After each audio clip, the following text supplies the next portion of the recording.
नमस्कार दोस्तों, सनातन मार्गदर्शन चैनल में आपका स्वागत है। दोस्तों, एक जंगल में एक संत अपनी कुटिया में रहते थे। तो वहां से एक शिकारी रोज निकलता था और जब भी निकलता था वो संत को प्रणाम जरूर करता था। एक दिन वो शिकारी संत से बोला, बाबा, मैं तो मृग का शिकार करता हूँ, आप किसका शिकार करने जंगल में बैठे रहते हैं? तो संत बोले, श्री कृष्ण का। और उसके बाद संत फूट फूट कर रोने लगे। तो शिकारी बोला, अरे बाबा, रोते क्यों हो?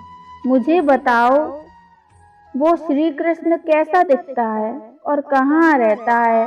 मैं पकड़ के ले आऊंगा।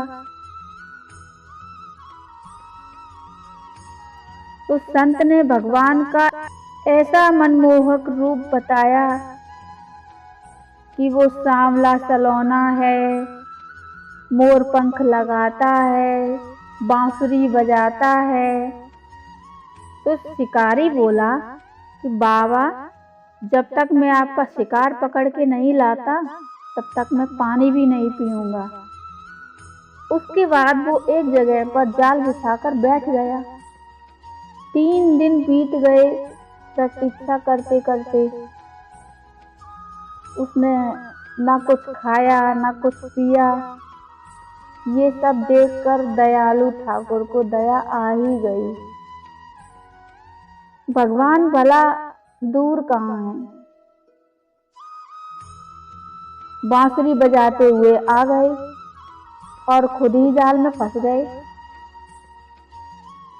फिर तो शिकारी उनकी भावुक मोहनी छवि के जाल में खुद फंस गया और एक टक बांधकर श्याम सुंदर को ऐसे ही निहारता रहा और उसकी आंखों से आंसू बहने लगे। जब कुछ उसे याद आया तो वो जोर जोर से चिल्लाने लगा, शिकार मिल गया, शिकार मिल गया, शिकार मिल गया। और ठाकुर जी की ओर देखकर बोला, अच्छा बच्चू, 3 दिन भूखा प्यासा रखा, अब मिले हो और मुझ पर जादू कर रहे हो। श्याम सुंदर उसके भोलेपन पर रीझे जा रहे थे और मंद मंद मुस्कान लिए उसे देखे जा रहे थे। शिकारी भगवान को शिकार की तरह अपने कंधे पे डालकर और संत के पास ले आया और बोला, बाबा, शिकार लाया हूं आपका। बाबा ने क्या देखा कि शिकारी के कंधे पर भगवान कृष्ण जाल में फंसे हुए और मुस्कुराए जा रहे हैं। संत के तो होश ही उड़ गए और वो संत शिकारी के चरणों में गिर गए।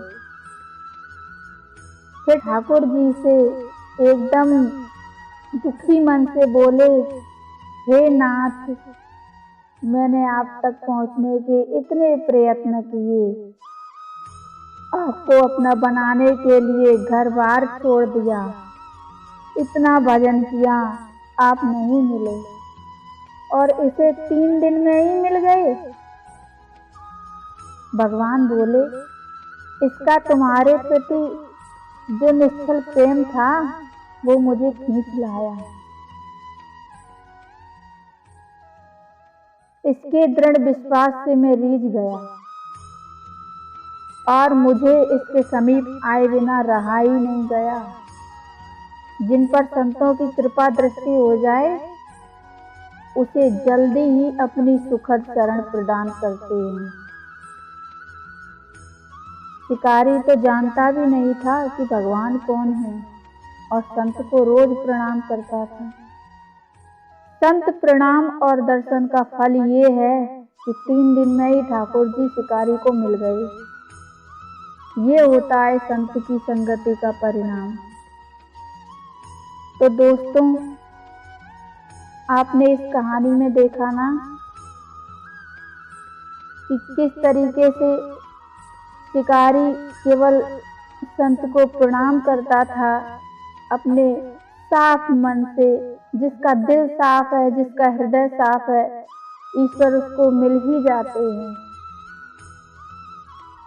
तो आज की कहानी आपको कैसी लगी दोस्तों, हमें कमेंट में बताइए ज़रूर, और कहानी को लाइक करिए। तो मिलते हैं फिर अगली कहानी के साथ। राधे राधे।